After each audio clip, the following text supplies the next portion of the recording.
Hey, my name is Chris from DSX Machina, and I am with... Not Chris from Rampant Wolf Games. See, it's funny too. It's like, no, it's not even funny when I do it. It's good to have that perspective now. And we're talking about the top 5 party games. These are games that are just for 5+, but they're games that you whip out at parties to clear a room. No, to get people to sit down and play. Generally, these are going to be light games. Yeah. These are generally going to be light games, but because they're party games, I made a point that they're not, by definition, having to force a certain player count. Because some party games are like, for 30, 40 players. But there are some party games that will run at 5. Yeah. Right? So this is party games where we're not putting a stipulation. Yeah, I haven't talked to him, so we have no idea. You're like, my Actually, I'm going to take one off because I just realized there's a better one. Okay. So these are general party games. Whip them out of the party regardless of the number of players, although some of our games have more players than others. Yeah. All right. Nah.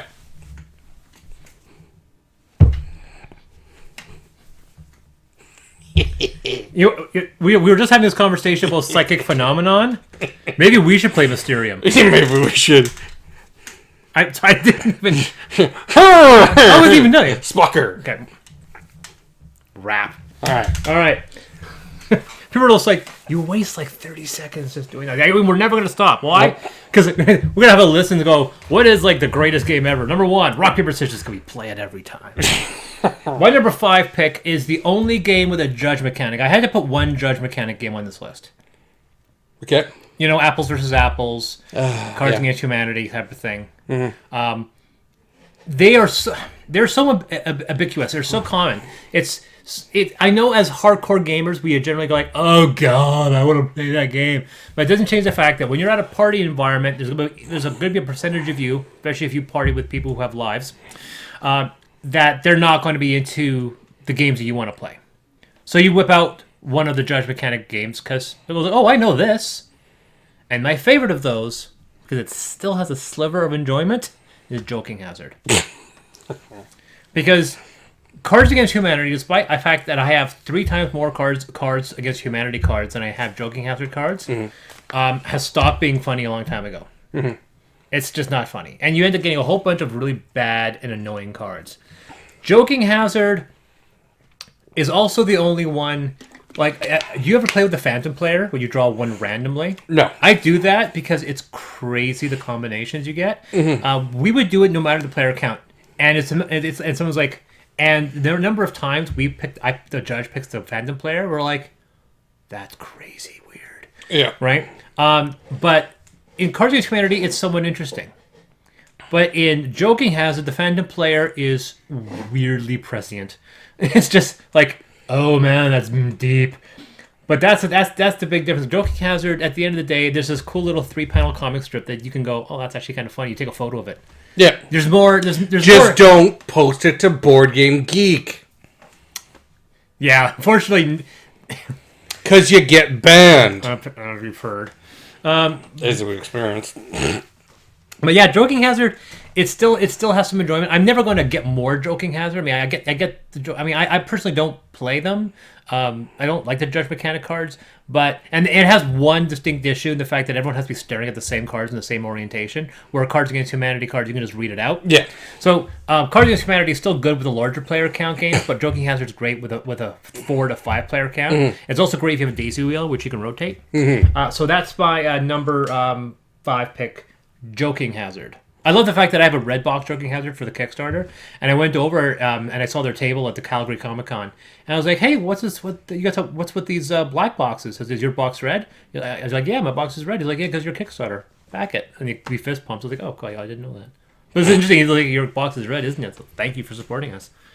So anyway, what's your number 5? My number 5 is Telestrations. Barely a game, but funny as hell. There's never been a time where I've pulled this game out and not laughed. I mean, honestly, there has been moments where it's been trouble breathing. Yes. Yeah.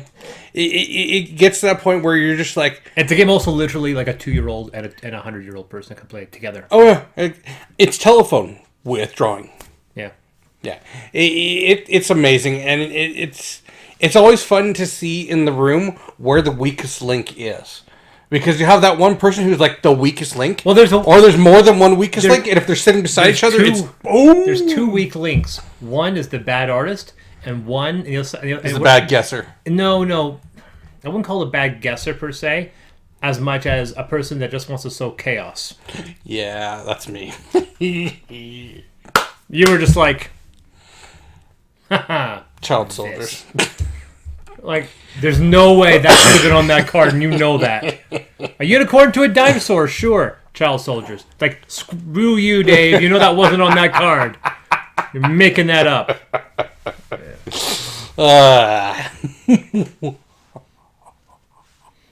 Anyways, so that's my number 5 Telestrations. My number 4 pick barely kind of falls into it, but it is a game I whip out when I have a group of non-hardcore gamers. Okay. And that's Sheriff of Nottingham. It's still kind of the game I whip out because it's fun. It's the only few bluffing games that anybody can really get into. I love the psychological games. So really, it is kind of a guessing match because you're just kind of figuring out what to do, and then you tally up your points. And it's also brilliant in the fact that you seriously have no idea who's going to win until that game is over. Mm-hmm. So it's not one of those situations where one guy is kind of like, oh, I'm not winning this game or what have you. I've never seen... The games have generally always been, you never know. You never know who's going to win. And that's kind of a good point with a game like that. You just play it, you have fun, and don't take yourself too seriously. But yeah, that's you want to really mess with people? You don't play that game that much, do you? No, but you want to know how you really mess with that game? You remove the single quantity in the bag. Make it a single commodity. Let it be any type of commodity in that bag. That sows so much chaos. Because they're just like, yeah, I've got 3 apples, 2 oranges, and a peach, or whatever. And they're just like, well, there's 6 cards in here. Yeah, I know. I follow the rules. The rules are there for a reason. I will state, though, I had fun one time. The fact that I played it 100% honest. I never lied. Because you can win the game without bluffing. Yep. That's one of the best parts of Share. And I did that. And I didn't win. I got second place by like 2 points. And the only time I got screwed over was when I lied at the last round. I lied in the last round. I was like, damn it, I should have just not. And I probably could have won. So that, that's my number 4 pick, Sheriff of Nottingham. All right, my number 4 pick is good for small groups, parties, but it's quick, it's fast, it's better than its older cousin, and that is One Night Ultimate Alien. Oh, yeah, talking about. Yeah. Or rage-inducing for werewolf. But this one isn't, because you know what, honestly, it's werewolf, but 1 round, so it's just like, okay, everybody close their eyes, do this thing 1 time. All right, who are you going to kill? Those people. Okay, cool. Those weren't the aliens. The aliens won. Oh, those were the aliens. Villagers won. Next game. Yeah, done. Done. I'm really interested to see what 1 week Ultimate Werewolf is like. I'm guessing it's just 7 rounds of that, but would still be better than 30 rounds of the other one. Don't get me wrong, I have all of them, but anyway, so that's my number 4 pick, One Night Ultimate Alien. My number 3 pick is probably going to be my go-to game for any large group of people. Because I said I've eliminated the judge mechanic from my core group.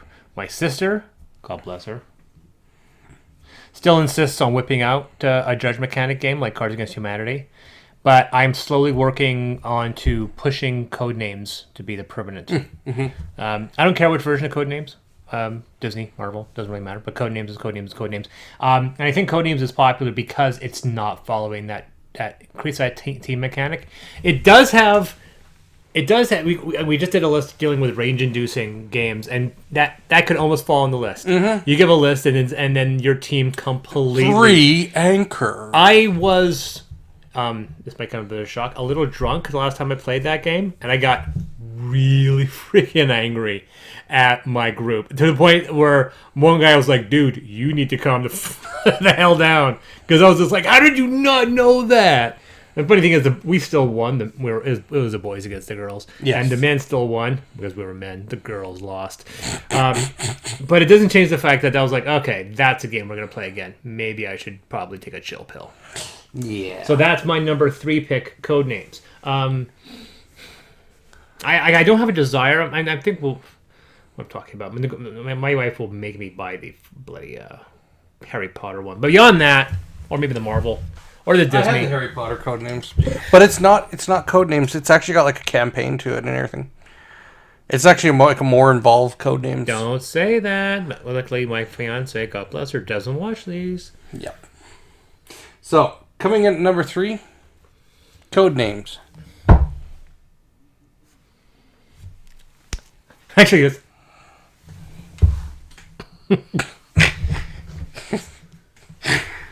Really, same number too. Same number. Not much else to say. Move on to number 2. Yeah, I guess no, just like, I guess we had to put Codenames on this list because that's just it is. You just put Codenames. It's just interesting. Do you have a personal favorite? Like, of the versions, I have Codenames. I have Codename Pictures, and I have Codenames Harry Potter. I have not played Harry Potter. I don't like Pictures over the original. Make it make sense, yeah. It's because there's just too much. It's either sometimes the clues will be too obvious, or they'll be so vague. You're like, that does not look like what you think it looks like because of my orientation at the table. Oh yeah, orientation. Yeah. I've actually seen orientation in the word game. Like I've seen the group completely screw something up because he misread what a word was because it was upside down. I was like, that's not what that says. Like, oh, I want to punch you in the face so hard right now. So, yeah. All right, what's number 2? This is going to be a quick list because my number 2 is Telestrations. I mean, come on. It's funny, too, because I don't own Telestrations. I've only played Telestrations at your place. Yeah. And yet I know I need to have this in my collection because, like I said, it's Codenames, yeah, it's fun. Yeah.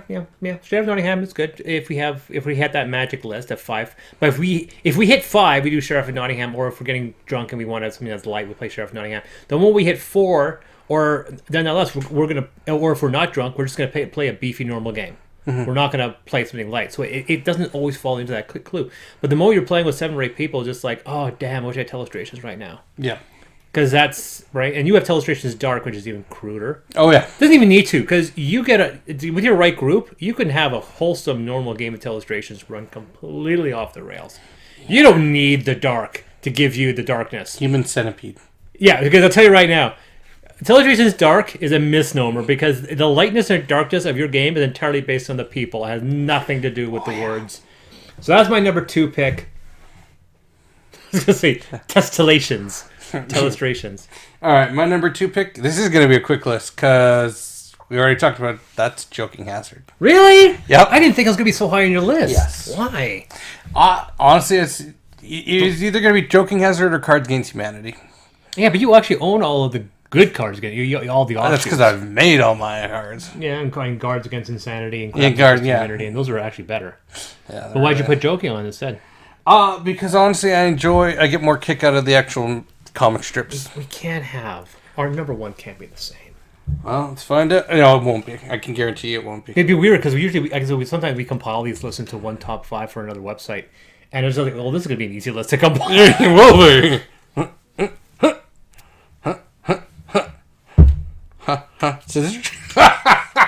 Every time now, every 2 times. All right, ready?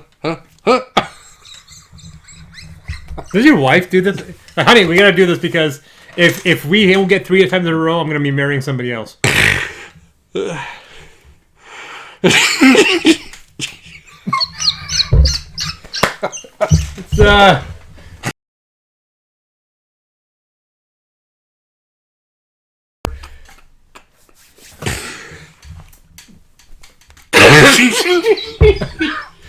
I swear to God, we're not doing this.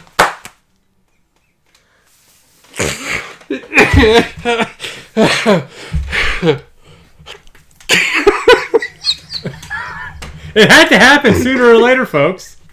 Yeah, okay. So we should be back home by about noon tomorrow. Are you okay? Yeah. All right. We were even off time there, too. That's the only reason why you watch it.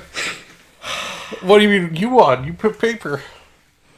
I Paper Beats Rock. Yeah, so you won. I know I won. Yeah. Mountains of Madness. Nope. Not my number one. Oh, I know, because that would be nuts if it was. Mountains of Madness. I probably induced the most, outside of Telestrations, and had the most eruptious laughter during a session. Clearly, you need to play more rock, paper, scissors. Apparently. Rock, Papers, Madness. Well, that should be a great name for a game. Rock, Papers, Madness. Can I find Cthulhu with this game? Something like that? Yeah, we should. We're cutting that portion out. Mountains of Madness is a hilarious game because it's a party game, but it's also cooperative, so you don't have to worry about winners or losers other than the whole group. It's not a hard game, as I found out, but you do get scored in how well you played. So you can go into it and be relatively assured that you're going to win the game. Mm-hmm. You can lose it, but it's quite hard to lose, but you do get scored. So if you end the game, hey, we won, and you're going to go, oh, wow, we actually sucked at it. Our score was low. So it's one of those, like an exit game. You're going to win eventually, but you get a score to see how well you did. And I think in a party atmosphere, that is absolutely gold. And it should be something like that where no matter how much you drink or how you don't get somebody getting angry at somebody else, which is the reason why games like Telestrations and Joking Hazard, because at the end of the day, no one's really keeping score in those. Well, Joking Hazard, but Telestrations and Mountains of Madness. Mountains of Madness, you're most likely going to win, but it's the amount of hilarity that comes out of that game. It's funny as hell, which is weird because it's a Cthulhu-inspired game. It's a great combination of light and heavy mechanics. And it was a very popular game in our group. That's number one. You've played a game, right? Mm-hmm. Yeah, that's number one, Mountains of Madness. So my number one is an interesting game because every time I play this game, there's always one person that has never played the game and they don't understand how the game is played. So you explain it, and then invariably that's the one person who's just like, partway through, like, I don't get it. And that's Spyfall 2. Or even Spyfall.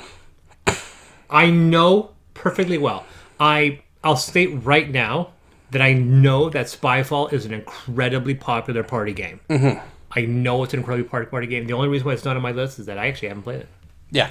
It's an incredibly good game. Premise is that you hand out 8 cards, or 12 if you have Spyfall 2, which is why I have Spyfall 2 as well. Of those cards, if it's the first one person will say spy. If it's the second one, there'll be 2 people if you have all 12 cards out that say spy. The rest of you will have a location in front of you. Then you start asking each other questions. So first person asks the person a question, then that person cannot be asked another question. They ask someone else another question. You do this. So the game lasts like 8 or 12 minutes. Obviously, the spies don't know where they are. So when they get asked a question, their answer will probably give them away. Unless they've been paying attention. Now, the spies at any point can be just like, are we at blank? If they're right, they win. You're still recovering from... I know. That was a very intense game of rock, paper, scissors. It was a very intense What happened? He played rock, paper, scissors. He died. Yeah. I have seen that game where you'll be asking the questions and then someone will be like, well, it's kind of warm here at the UN, and we're all kind of like, spies like, are we at the UN? Yeah, thanks, Tips. There's always that one person where it's just like, you are the weakest link, shut up. But yeah, it's a very interesting game. I love it because for me, it always I find out the quality of my friends when we play that game because it's just like I have good friends, or I have like you. You're just like, okay, we're gonna stick with Roll for It. That's gonna be the game you're gonna be able to play. The rest of us are gonna go play these other games that are a little bit. No, sorry to be mean, but no, honestly, sometimes it's just like, no, it's weird because you explain the premise of the game and they still don't get it. It's just like, you're trying to guess where you are if you have the spy card. Oh, so where are we? I'm like, oh, sure. Okay, he's the spy. Never mind. Do the cards again. All right. So, So- my number 5 was Joking Hazard. Number 4, Sheriff of Nottingham. Number 3, Codenames. Number 2, Telestrations. And number 1, Mountains of Madness. My number 5, Telestrations. Number 4, One Night Ultimate Alien. Number 3, Codenames. There you go. Number 2, Joking Hazard. Number 1, Spyfall 2. So, I have been Chris. I've been Dave, dying, laughing. I remember... Rock, paper, scissors is just a suggestion. Only play it if you can handle the intensity of your victory or your loss.